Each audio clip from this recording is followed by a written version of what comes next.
Hiroshima. Jacobo Carvajales. Qué día más bonito. El cielo estaba completamente azul, sin ninguna nube. Me sentía cansado y el dulce sonido del agua corriendo por el río hacía que entrara en un profundo sueño. Pero algo interrumpe mi sueño. Un brusco movimiento me obliga a abrir los ojos y ante mí aparece el rostro de una enfermera más bien regordeta y un poco feucha. ¡Qué fastidio! La enfermera ha fastidiado mi dulce sueño con su costumbre de cambiarme de posición en la cama. Bueno, sí hay que reconocer que lo hace con toda la buena intención, pero no siempre lo hace de buena gana y además es un poco bruta. Y encima me deja en una incómoda postura, de costado y sobre mi muñón izquierdo, que es todo lo que queda de mi brazo. Pero bueno, por lo menos puedo ver algo más variado que el monótono y aburrido techo. A mi lado se encontraba otra persona. Su cabeza estaba completamente cubierta por un vendaje sucio y lleno de sangre. Por la silueta que marcaba en la delgada sábana que le cubría, se podía adivinar que le faltaban ambas piernas. ¿Quién sería? ¿De dónde sería?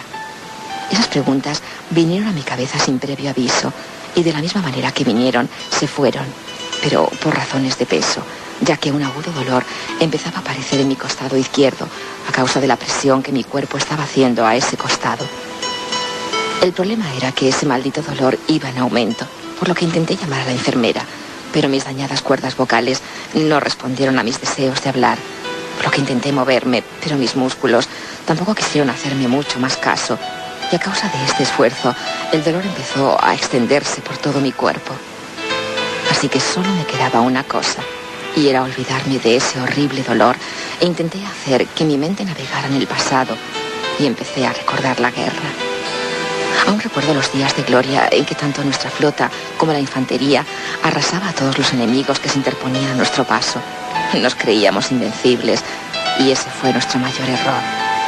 Mi unidad estuvo destinada en China durante toda la guerra, pero poco antes de la desgracia fuimos destinados a Japón para defenderlo de una posible invasión norteamericana. Y para mi alegría, fuimos destinados a Hiroshima, mi ciudad natal, donde mi esposa me esperaba. El dolor empezaba a desaparecer. También recuerdo el día que en la estación de tren de Hiroshima descendí al andén y vi a mi esposa por primera vez en un larguísimo año.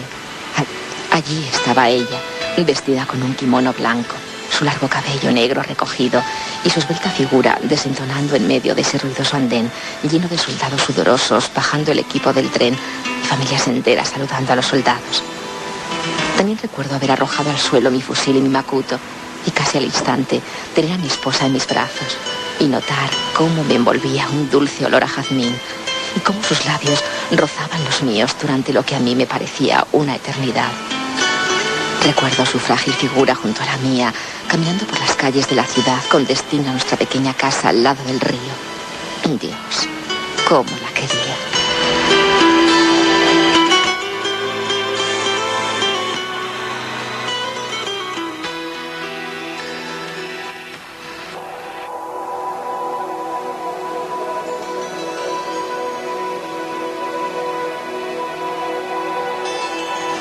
El dolor había casi desaparecido. Recuerdo nuestra última noche. Recuerdo la última vez que estuvimos juntos. Recuerdo cómo hicimos el amor, cómo nos acariciamos. Recuerdo su silueta, sus pechos.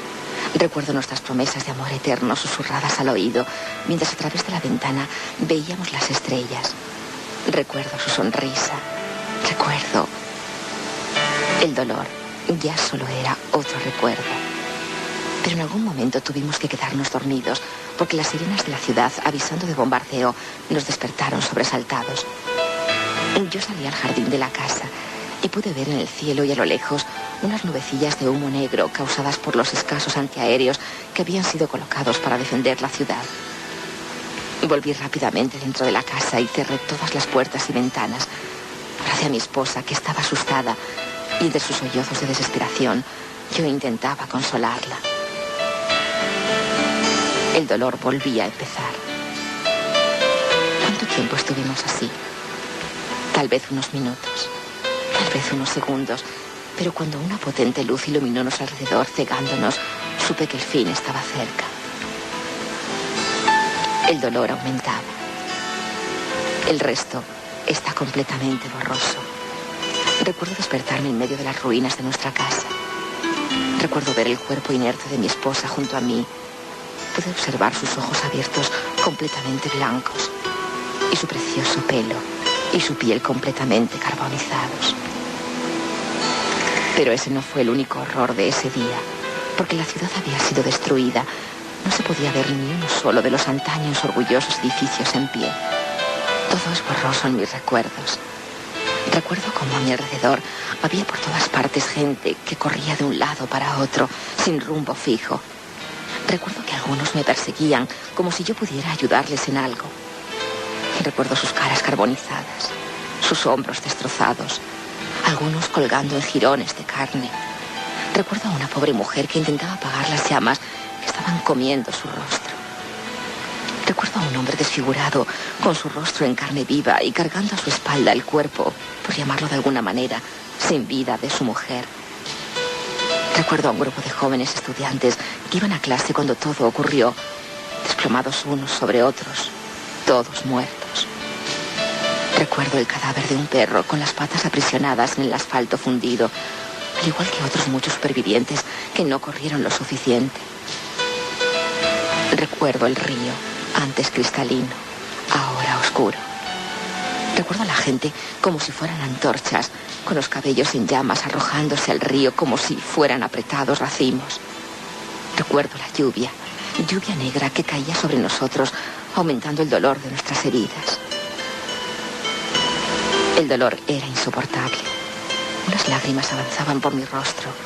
Notaba cómo mi cuerpo estaba completamente cubierto por un sudor frío. Dios, creo que hubiera sido mejor morir por el poder norteamericano. Ahora me esperaba una vida llena de pesadillas, llena de dolor. ¿Por qué? Ya estábamos vencidos. ¿Por qué tuvieron que hacer algo así?